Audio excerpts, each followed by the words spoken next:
दूसरी बात यह है कि इल्म हासिल करने के लिए मूसा अलैहिस्सलाम ने कितना लंबा सफ़र किया, कितनी मुसीबतें झेली। आज ये जलसे, मिलाद की महफिलें, ये इल्म दीन फैलाने का ज़रिया है। इसीलिए अल्लाह ताला कुरान करीम में फरमाता है, उदउ इला सबील रब्बिका बिल हिकमा, बेशक अपने रब की तरफ लोगों को हिकमत से बुलाओ, वल मौइज़तिल हसना, और अच्छी तकरीर करके अपने रब की तरफ लोगों को बुलाओ। बेशक ये अल्लाह का हुक्म है, तकरीर करके लोगों को दीन की दावत दो। लेकिन आज लोग नहीं आते, क्यों? समझते हैं मौलवी मौलाना के लिए काम है। जहाँ देखो दौलत आ गई तो मौलवी मौलाना पर उंगली, राजनीति मिल गई तो मौलवी मौलाना पर उंगली। उंगली न उठाओ, बात न करो यार आप लोग।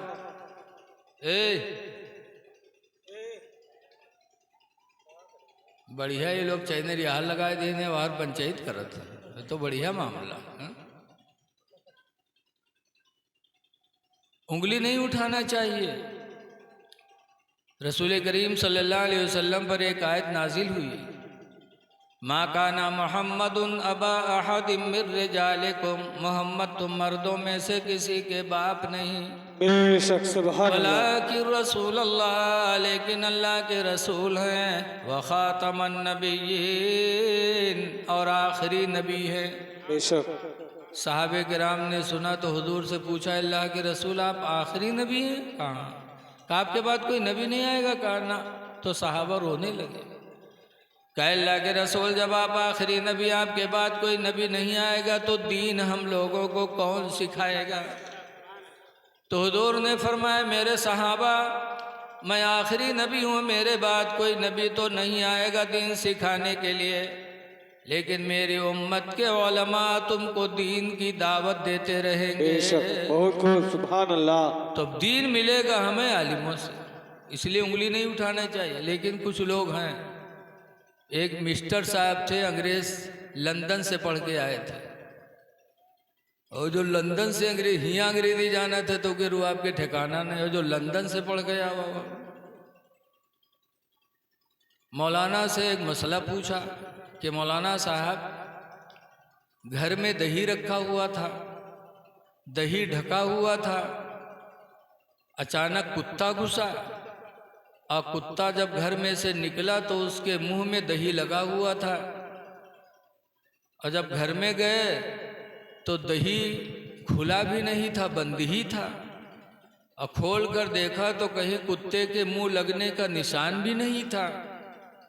तो वो दही पाक है कि नापाक? तो मौलाना साहब ने कहा वो दही नापाक है, वो दही पाक है।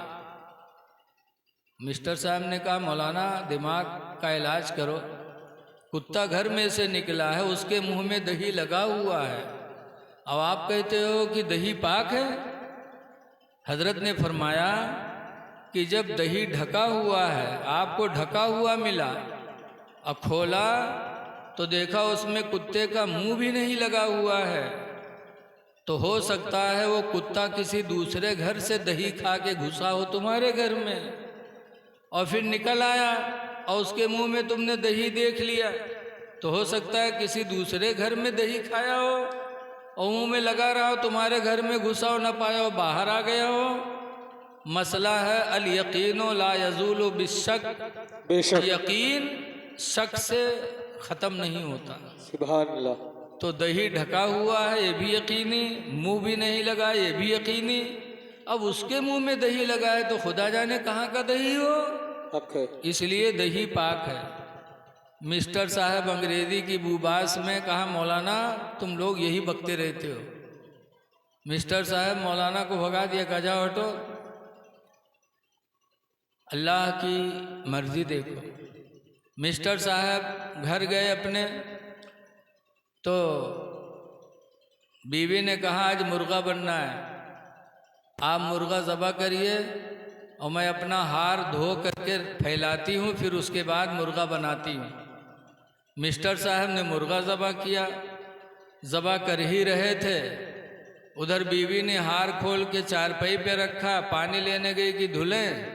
इतने में चील ने झपटा मारा और हार को चील ने पंजे में दबा के लिया और उड़ गई।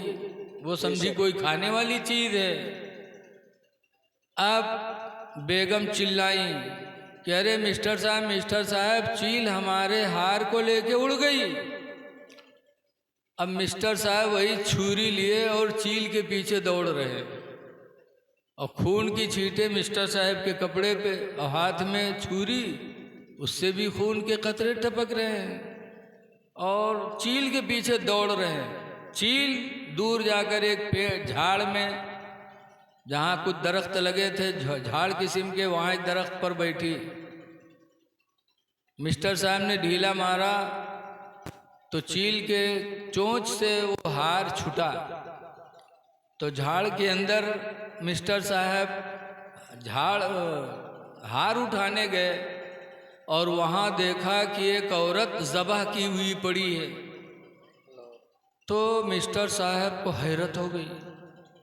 हार उठाया और वहाँ से जैसे निकले, हाथ में छुरी थी ही, खून की बूंदें टपक रही थीं। बाहर निकले के इत्तेफाक से पुलिस की गाड़ी पहुंच गई। इनके हाथ में छुरी देखा, पकड़ लिया। मौके पर गए तो देखा औरत ज़बह की हुई पड़ी है। दरोगा ने 2-4 हंटर मारा। क्या बदतमीज, औरत को ज़बह करके और हार लेके भागा जा रहा है। तो पकड़ लिया। मिस्टर साहब बहुत सफाई दिए, लेकिन करें क्या। दरोगा ने फिर मारा, कहा खून की छींटे पड़ी हैं, छुरी से खून की बूंदें टपक रही हैं, हार तेरे हाथ में है, औरत की लाश पड़ी है, तेरा काम है। लेके गए। मिस्टर साहब के लिए ऑर्डर हुआ कि इनको फांसी दी जाए। जब फांसी का ऑर्डर हुआ और फांसी की तैयारी होने लगी, इतने में उस औरत का कातिल जिसने कत्ल किया था वो अदालत में पहुंच गया। कहा दरोगा जी, ये मेरी बीवी है, जो लाश पड़ी वो मेरी बीवी है, बदचलन थी, मैंने उसको ज़बह कर डाला है, उसका कातिल मैं हूँ, मेरी बीवी है, कातिल नहीं है। तब मिस्टर की जान बची। जान बची लाखों पाए, बुद्धू खैर से घर वापस आए। जब आए तब मौलाना फिर पहुँचे और कहा मौलाना साहब आपका मसला बिल्कुल समझ में आ गया। सुभान अल्लाह, सुभान अल्लाह। कहा क्यों? कहा वही बात आ गई थी सामने कि यकीन से शक ख़त्म नहीं होता, यकीन शक से ख़त्म नहीं होता। तो बहुत से लोग आजकल मौलवियों को गलत निगाह से देखते हैं। आलिम या मुफ्ती जब कोई फतवा देगा तो अपने इल्म की रोशनी में देगा। ऐ लोगों, आज हम नबी की महफिल में नहीं आए। याद रखो, अंबिया से मोहब्बत हमसे ज़्यादा पत्थरों ने किया। जी बेशक। किसने किया? पत्थरों ने किया है। हम क्या करते हैं? हम तो दावेदार हैं कि आशिक रसूल है। सच्चे आशिक तो पत्थर थे। हज़रत मूसा अलैहिस्सलाम की तारीख पढ़ो। मूसा अलैहिस्सलाम के ज़माने में लोग नंगे नहाते थे दरिया में, तालाब में, नंग धड़ंग, कदम से लेके सर तक कोई कपड़ा नहीं, सब नंगे नहाते थे। एक जगह जमा होकर बड़े बेहया रहे सब। मूसा अलैहिस्सलाम ने मना किया लेकिन माने नहीं। तो मूसा अलैहिस्सलाम नहाते थे सबसे अलग जाकर के, नंगे नहाते थे लेकिन अलग। तो इन लोगों के साथ नहीं नहाते थे। तो ये लोग कहने लगे मूसा अलैहिस्सलाम के अंदर सफ़ेद दाग है, या तो इनका कोई और ऐब है जिसको छुपाने के लिए हम लोगों के साथ नहीं नहाते, कि अगर हम लोगों के साथ नहाएंगे तो या तो सफ़ेद दाग है जिसको दिखाना नहीं चाहते, हम लोग देख लेंगे, या तो कोई इनके अंदर ऐब है, नामर्द हैं या क्या हैं। तो ये इसलिए हम लोगों से अलग नहाते हैं। पूरी कौम में मशहूर हो गया कि मूसा अपने ऐब को छुपाने के लिए नंगे नहीं नहाते, हम लोगों के साथ अलग जाके नहाते हैं। जब लोगों ने एक पैगंबर की बुराई करना शुरू किया तो पत्थर को गवारा ना हुआ कि अल्लाह के नबी की बुराई की जाए। बेशक सुभान अल्लाह। तो मूसा अलैहिस्सलाम नहाने गए एक दिन और एक पत्थर के ऊपर अपना कपड़ा उतार दिया और दरिया में नंगे नहाने लगे। कोई था नहीं वहाँ पे, नहाने लगे। बस वो पत्थर मूसा अलैहिस्सलाम का कपड़ा लेके भगा। पत्थर में अल्लाह ने जान दे दी नबी की मोहब्बत में। बेशक वो पत्थर सोच लिया कि हम नबी की तौहीन नहीं होने देंगे। वो पत्थर हजरत मूसा अलैहिस्सलाम के कपड़े को लेके भगा। मूसा अलैहिस्सलाम उसके पीछे भगे। 120 हजर यही कहते थे, ए पत्थर मेरा कपड़ा दे दे। 120 हजर, ए पत्थर मेरा कपड़ा दे दे।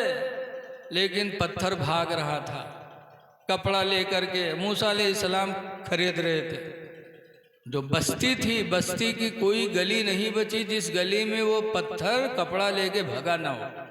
वो भाग रहा था, मूसा अलैहिस्सलाम खरीद रहे थे नंगे और सब देख रहे थे। जब सब ने देख लिया कि मूसा अलैहिस्सलाम के जिस्म में कोई ऐब नहीं है, न सफ़ेद दाग है न कोई ऐब है, जब सारी बस्ती वालों ने देख लिया तब पत्थर रुक गया।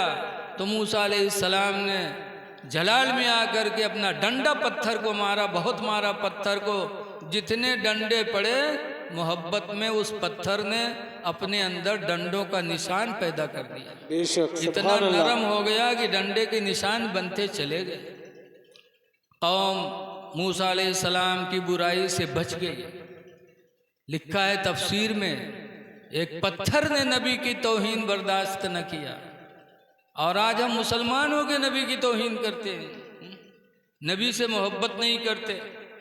मूसा अलैहिस्सलाम को उस पत्थर से इतनी मोहब्बत हो गई कि उसको अपनी झोली में रख लिया। साथ में रखते थे कि इसने तो मेरी बराअत जाहिर की।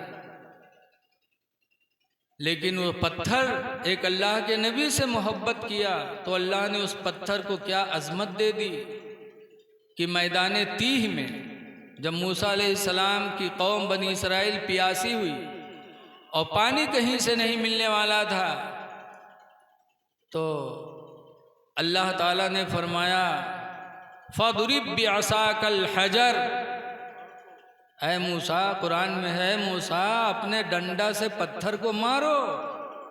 तो उसी पत्थर को रख करके मूसा अलैहिस्सलाम ने डंडा मारा। कुरान में फन फजरत मिन हुस्नता असरत आइना, बेशक सुभान तो उस अल्लाह। पत्थर से 12 चश्मे पैदा हो गए। सुभान अल्लाह सुभान अल्लाह। 12 दरिया पैदा हो गए। एक दरिया इधर एक उधर एक उधर बहने लगी पत्थर से। और हर कौम के लिए अलग अलग चश्मा निकल आया।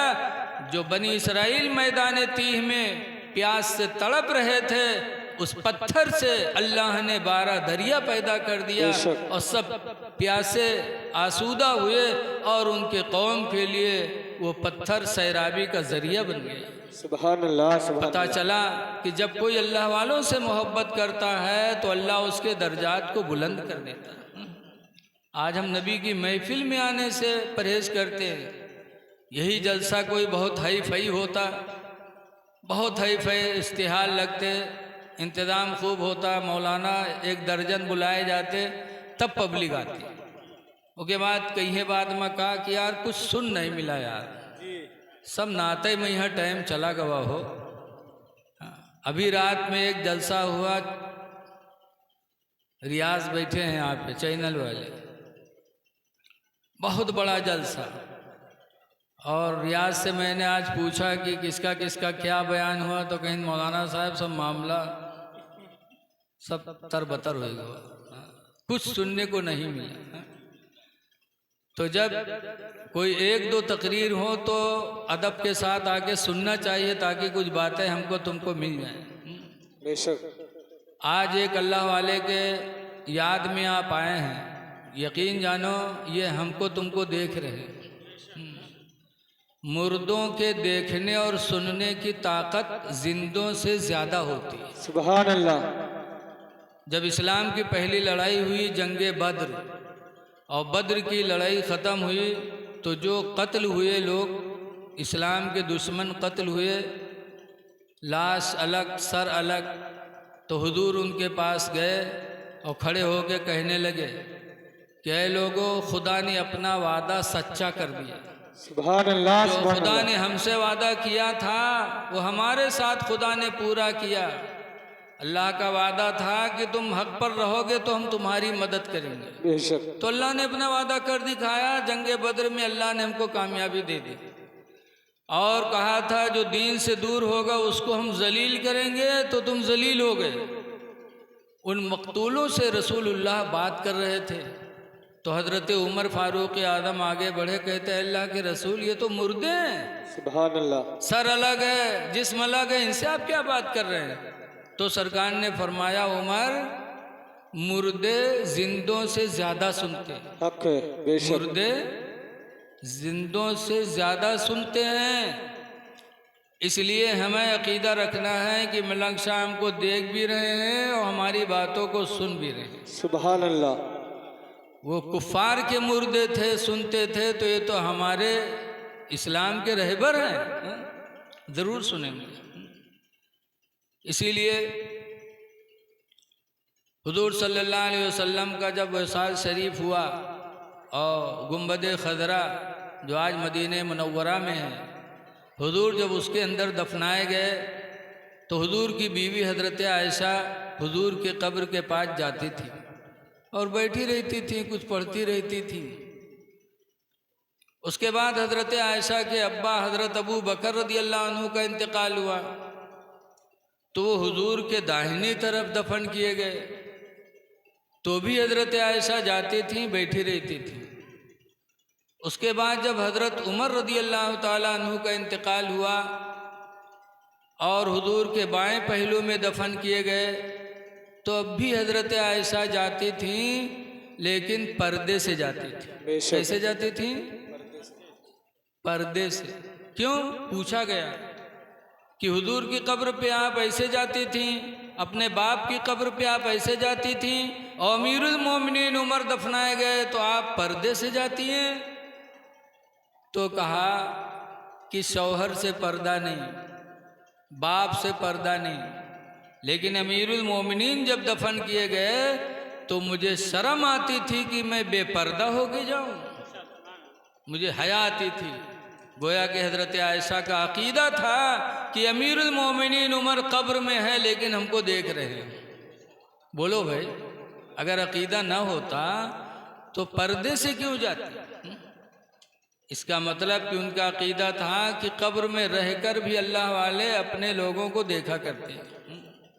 इसलिए हमें किसी भी मदार पे जाना चाहिए तो अदब का लिहाज करना चाहिए, अदब मलहूज़ नज़र रखो।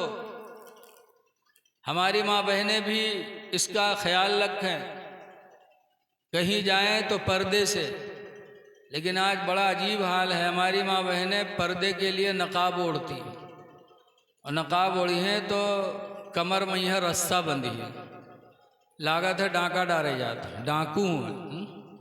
ये कमर में जो पट्टी बांधती हैं औरतें, ये इतनी बुरी चीज़ है, खुली हुई बेहयाई है हमारी माँ बहनों की। ये नकाब किस लिए ईजाद हुआ है? ताकि तुम्हारे जिस्म का कोई ऊंचा नीचा हिस्सा कोई देख न सके, किसी की निगाह न पड़े। और जब आपने कमर में पट्टा बांध लिया तो आपके जिस्म का ऊंचा नीचा हिस्सा सब जाहिर होने लगा। हया ईमान का हिस्सा है। हुजूर फरमाते अल हया व शोबतुम मिनल ईमान, हया ईमान का एक हिस्सा है। बेशक। सुभान अल्लाह सुभान अल्लाह। शर्म हया करनी चाहिए। इसीलिए अल्लाह के रसूल सल्लल्लाहु अलैहि वसल्लम जब सफ़र करते थे और सफ़र में जब सरकार को पैखाने की हाजत होती और कोई दीवार नहीं मिलती, कोई पर्दा नहीं मिलता, तो दरख्त के पास जाते और दरख्त से कहते हैं दरख्त अपनी शाखों को नीची कर दे, मुझे हाजत पूरी करनी है। बेशक। तो वो दरख्त अपनी शाखों को नीची कर देता, इतनी नीची हो जाती कि एक घर की तरीके से हो जाती। अल्लाह के रसूल उसमें जाते अपनी हाजत पूरी करते। हज़रत जाबिर रदी अल्लाह ताला अन्हु फरमाते हैं कि एक दिन मैं हुजूर के साथ था और रफ़े हाजत के लिए हुजूर ने दरख्त को हुक्म दिया, दरख्त ने शाखों को झुका लिया। हुजूर उसमें गए, हाजत पूरी करके आए। हज़रत जाबिर कहते हैं उसके बाद मैं उसमें गया। जब वापस आया तो हुजूर ने फरमाया, जाबिर तुम उसमें क्यों गए थे? तो जाबिर का ईमान देखो। अर्ज़ करते हैं, या रसूल अल्लाह सल्लल्लाहु अलैहि वसल्लम, मैं इसलिए गया था कि देखें कि आपका पैखाना कैसा होता है। सुभान अल्लाह, सुभान अल्लाह। आपके पैखाने को देखने गया था कि आपका पैखाना कैसे होता है। तो हुजूर ने फरमाया, देखा? कहा, अल्लाह या रसूल अल्लाह, मेरे माँ बाप आप पर कुर्बान हो जाएं, वहाँ पैखाना तो नहीं मिला, लेकिन मुझे ऐसी खुशबू वहाँ से मिली जो कभी किसी इत्र और मुश्क में नहीं मिल सकती। हक है, बेशक। तो हुजूर ने फरमाया, अल्लाह ताला अपनी कुदरत से मेरे इन चीज़ों को अल्लाह ताला मुश्क व अंबर से बदल देता है। सुभान अल्लाह। अब इसमें दो चीज़ें कि एक तो ये कि वहाबी लोग कहा था उन्हों इंसान हम हुई इंसान, भला इन्हों के पैखाना कोनो सूंघी है? सरकार जहाँ हाजत करते वहाँ से खुशबू आती और हम कहते हैं कि वो भी इंसान हम भी इंसान। हम सरकार की बराबरी कभी नहीं कर सकते, किसी चीज़ में भी नहीं कर सकते, थूक में भी बराबरी नहीं।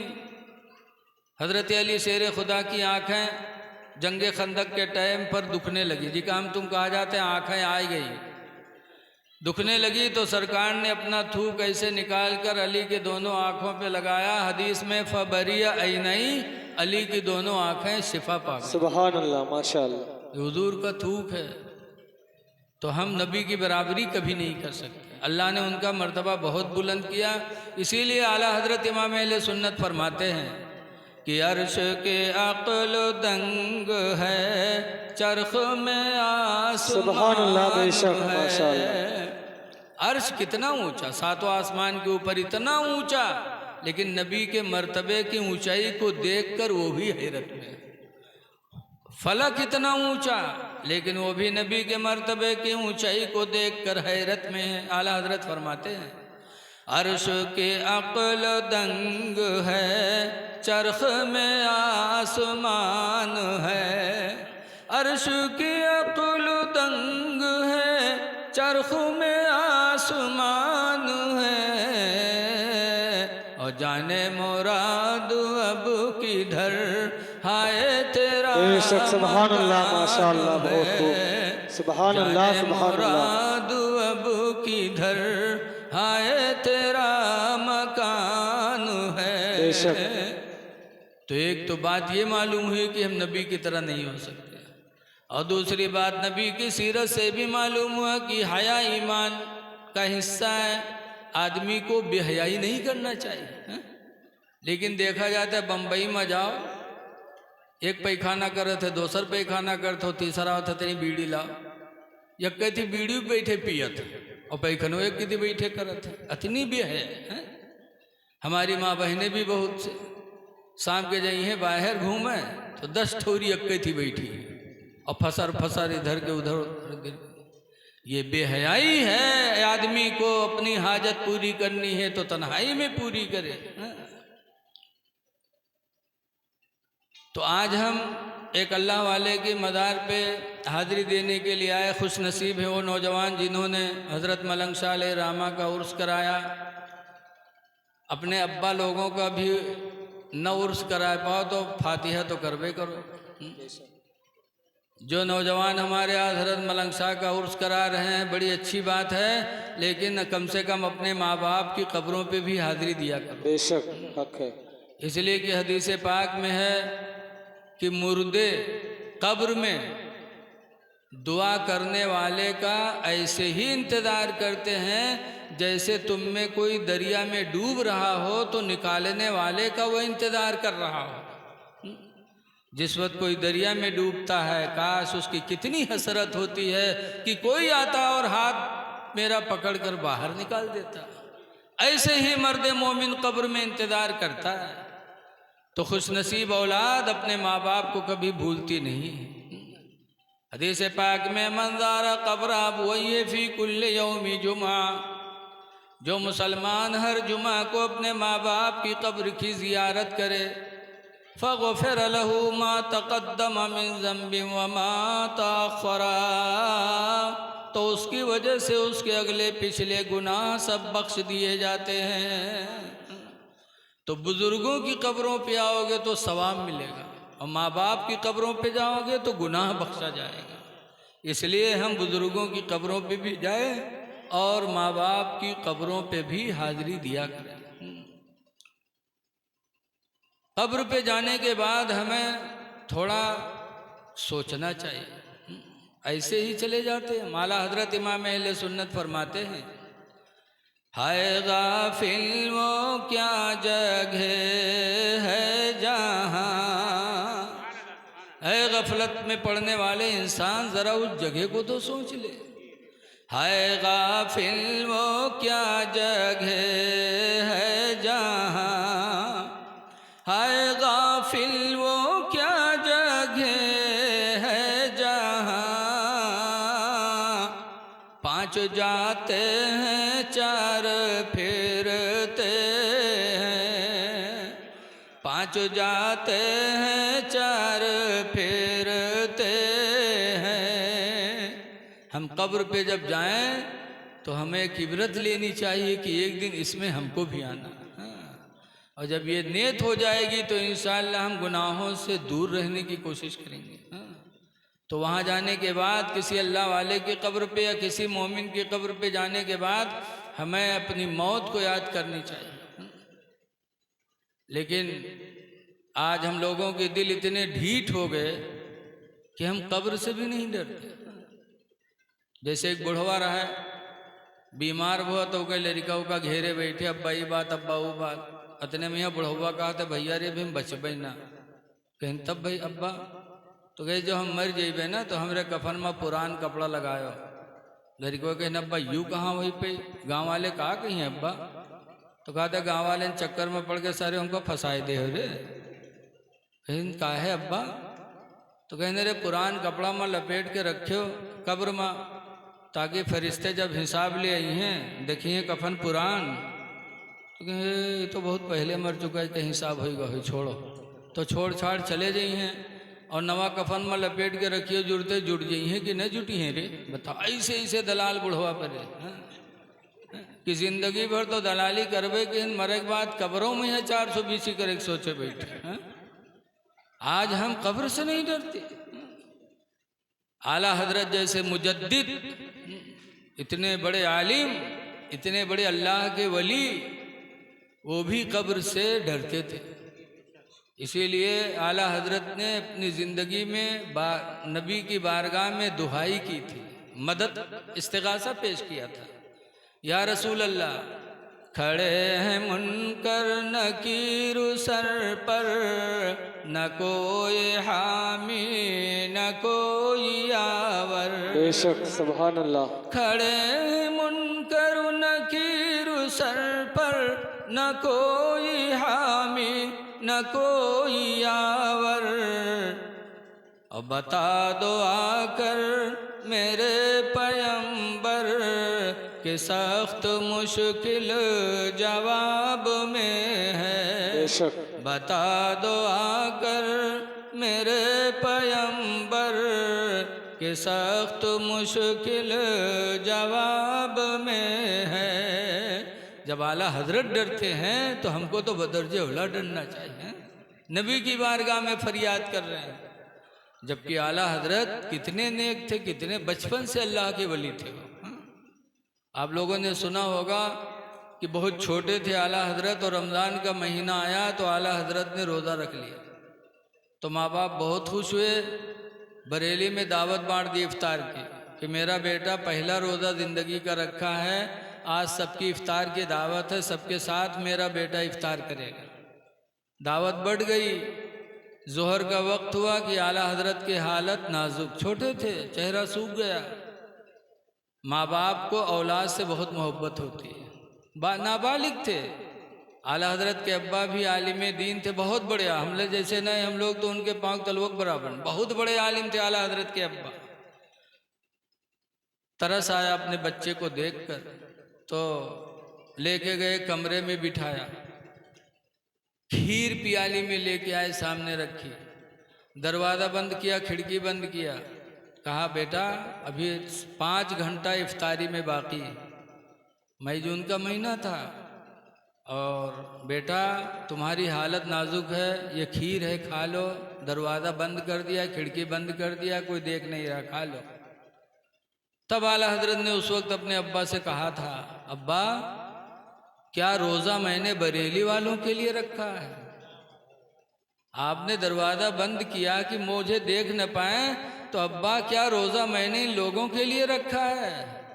अब्बा जिस ज़ात के लिए मैंने रोज़ा रखा है वो ज़ात इस बंद घर में भी देख रही है।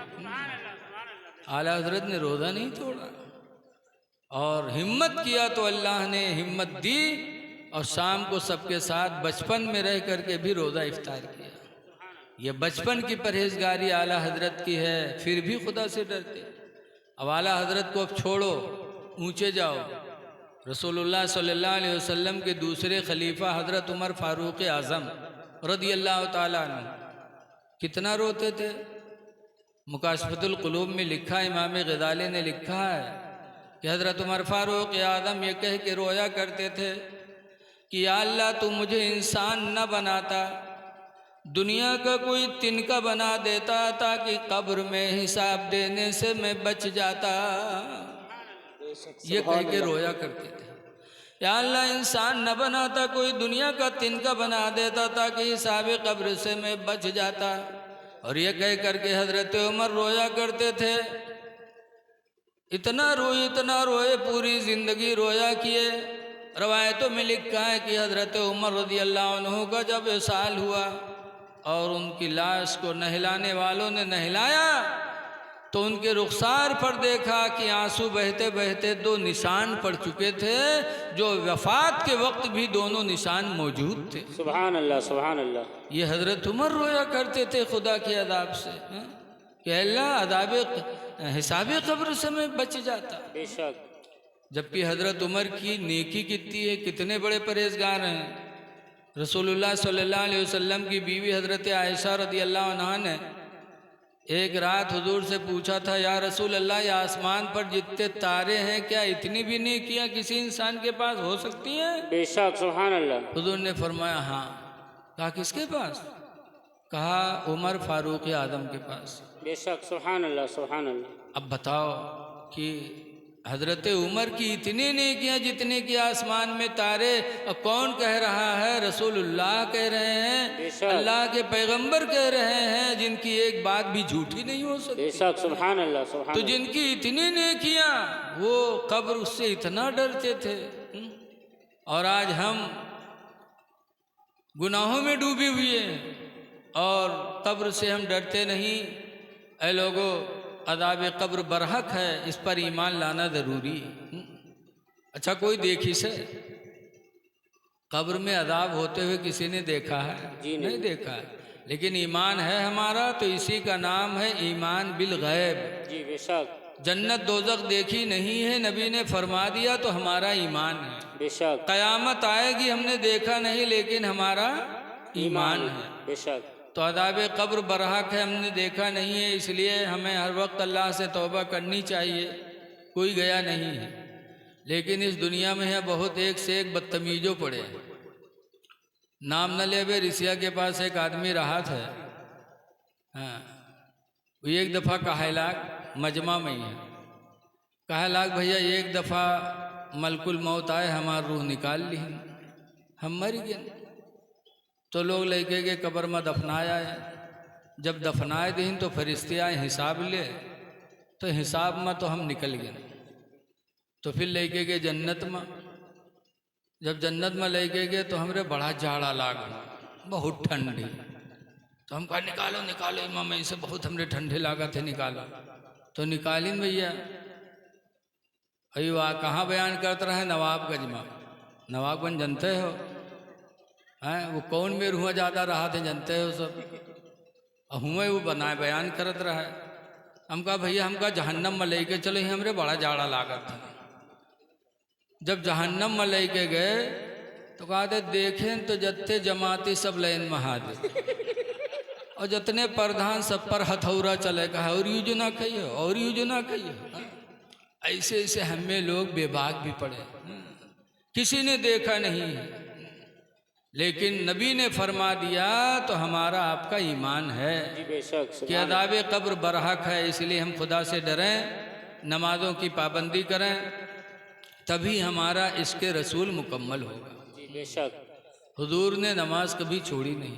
जी भाई यही बात कह के मैं तकरीर ख़त्म कर रहा हूँ कि हुजूर मासूम है। बोलो जी मासूम मासूम, हर नबी मासूम है, जी बेशक लेकिन फिर भी वो नबी हम सब पर कई नमाज फ़र्ज है 5 और नबी पर कई नमाज फ़र्ज थी 6। 5 तो हमरे तुम पर जौन फ़र्ज है वो फ़र्ज रहा है, जी और एक नबी पर तहज्जुद भी फ़र्ज थी। जी बेशक 6 नमाजों को पढ़ने के बावजूद जब सारी दुनिया सो जाती तब हुजूर अल्लाह की इबादत के लिए खड़े होते बेशक नफल, सुभान और इतना कुरान पढ़ते, इतना कुरान पढ़ते कि हदीस में है हत्ता तवर्रत कदमा, यहाँ तक कि रसूलुल्लाह के दोनों कदम सूज जाते, बेशक सुभान अल्लाह सूज जाते, लेकिन मेरे नबी क़याम करते रहते थे। तो अल्लाह ताला को मेरे नबी से कितनी मोहब्बत है, अल्लाह ताला ने फ़ौरन जिब्रील से फरमाया है जिब्रील ये सूरत लेके जाओ। बेशक सूरह ताहा हज़रत जिब्रील लेके आए, नादिल किया। उस सूरह ताहा में अल्लाह ने फरमाया मा अंज़लना अलैकल क़ुरआन लितश्क़ा, सुभान ऐ अल्लाह नबी सुभान अल्लाह हमने कुरान तुम पर इसलिए नहीं उतारा कि तुम मशक्क़त में पड़ जाओ। बेशक सुभान अल्लाह बताओ, नबी मासूम 6 वक्त की नमाज पढ़ने के बावजूद पूरी रात इबादत में गुजारते, बेशक और आज हम उनके मानने वाले पंजगाना नहीं पढ़ पाते।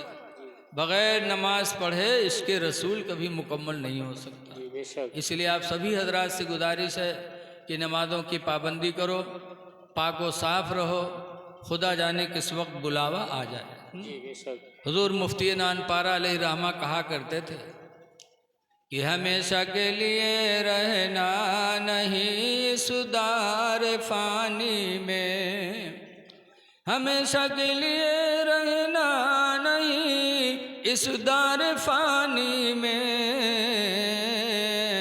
कुछ अच्छे काम कर लो 4 दिन की जिंदगानी में, सुभान अल्लाह बेशक कुछ अच्छे काम कर लो 4 दिन की जिंदगानी में, बेशक और जो जीते हो तो इस दुनिया में कोई काम कर जाओ, जो जीते हो तो इस दुनिया में कोई काम कर जाओ, खुदा तौफीक दे तो खिदमत सुभान अल्लाह इस्लाम कर बेशक सुभान जाओ, अल्लाह खुदा तौफीक दे तो खिदमत इस्लाम कर जाओ।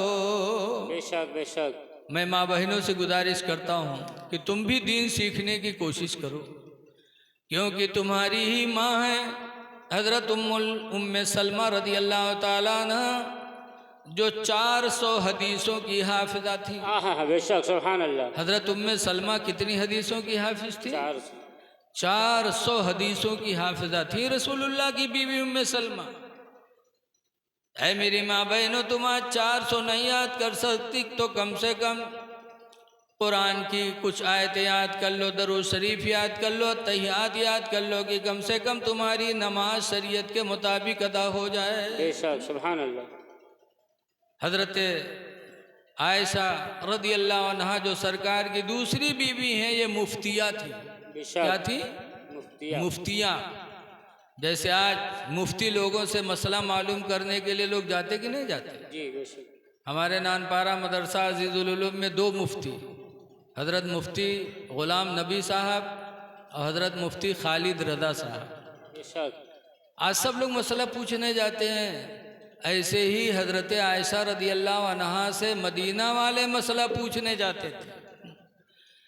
तो आज हमारी माँ बहनें वो हैं जो दीन के बारे में कुछ नहीं जानती, वज़ू करना नहीं जानती, गुस्ल करना नहीं जानती। और एक वो थी कि मुफ्तियाँ थी मदीने वाले, उनसे मसला पूछने जाते थे। तो ऐ मेरी माँ बहनों, कल क़यामत के दिन अपनी माँ उम्मे आयशा को क्या जवाब दोगी? उम्मे सलमा को क्या मुँह दिखाओगी? कुरान पढ़ो, दीन के मसाइल याद करो, इसलिए कि दुनिया से तुमको भी जाना है, हमको भी जाना है। अल्लाह ताला हमको आपको अमल खैर की तौफीक अता फरमाए। और जिन नौजवानों ने आज ये जलसा किया, अल्लाह ताला उनकी रोज़ी में खूब बरकत अता फरमाए। आमीन। आप सबकी रोज़ी में बरकत अता फरमाए। 12 बज गए, अब खड़े हो जाइए, सलातो सलाम।